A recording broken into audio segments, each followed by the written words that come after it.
आज 19 नवंबर है। आज दुनिया की एक ताकत और महिला नेत्री साबित हुई, जिनको आयरन लेडी के नाम से भी हिंदुस्तान की सियासत में विरोधी दलों ने दुर्गा के नाम से भी उन्हें संबोधन किया। भारत की पूर्व प्रधानमंत्री, भारत रत्न, महिला सशक्तिकरण का भारत में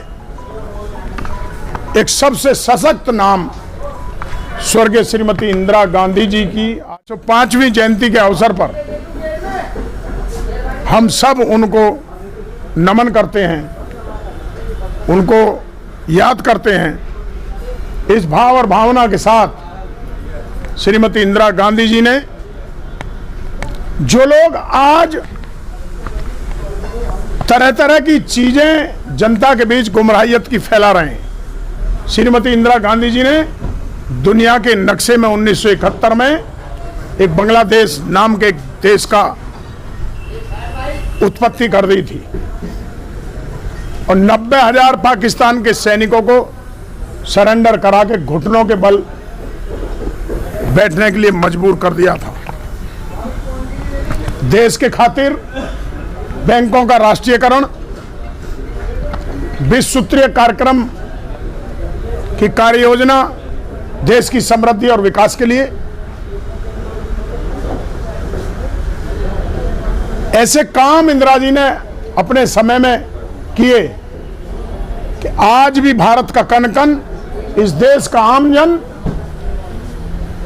इंदिरा जी को भुला नहीं सका है। इस अवसर पर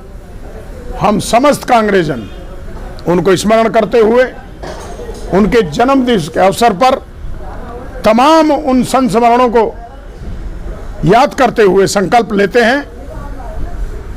कि देश के प्रति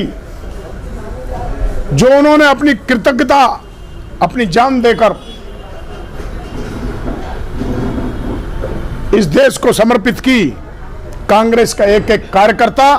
उनके कहे हुए उन शब्दों को हमेशा याद रखता है कि मेरे खून का एक एक कतरा इस देश की एकता और अखंडता के लिए काम आएगा। ऐसी अपनी उस महान नेत्री को कोटि कोटि उनके जन्मदिन पर नमन करते हैं, श्रद्धा सुमन अर्पित करते हैं।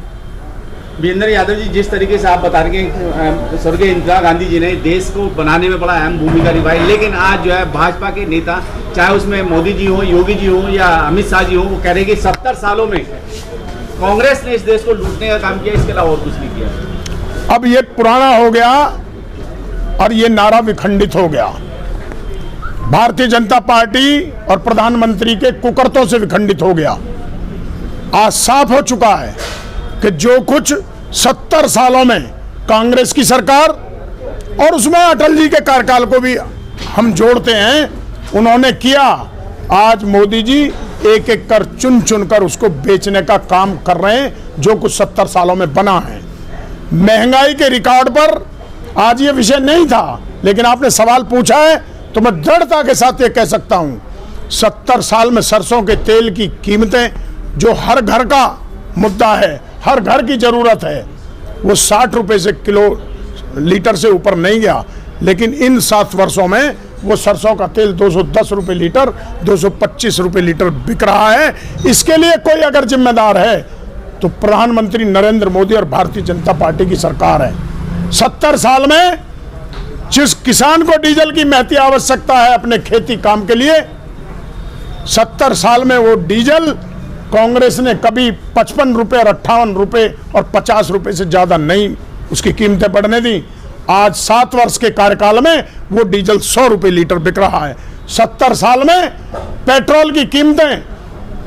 कांग्रेस की सरकार ने आदरणीय मनमोहन सिंह और सोनिया गांधी की क़यादत में आज के मुताबिक कच्चे तेल की कीमतें 2 गुना हुआ करती थीं, लेकिन 65 रुपए और 70 रुपए की कैटेगरी में बीच के रखा, दबा के रखा, आमजन को महसूस नहीं होने दिया। केवल 7 वर्ष में पेट्रोल आज 110 रुपए और देश के दूसरे हिस्सों में 122 और 120 रुपए बिक रहा है। इसके लिए कोई जिम्मेदार है तो स्वयं प्रधानमंत्री मोदी जी, भारतीय जनता पार्टी की सरकार है। 70 साल में जिस गैस की देश के हर परिवार को जरूरत है, हर चूल्हे को जरूरत है, कांग्रेस के 70 साल के रिजिम में, 60 साल के रिजिम में वो गैस 380 से 400 तक उसकी कीमतों को बांध के रखा कांग्रेस की सरकार ने। लेकिन इन 7 वर्षों में उस गैस की कीमतें 1000 रुपए प्रति सिलेंडर हुई हैं। ये 69 साल बनाम 7 साल का रिकॉर्ड आपके सामने है। लेकिन यादव जी वो लोग कहते हैं भाजपा वाले कि हमने देश की आज़ादी के बाद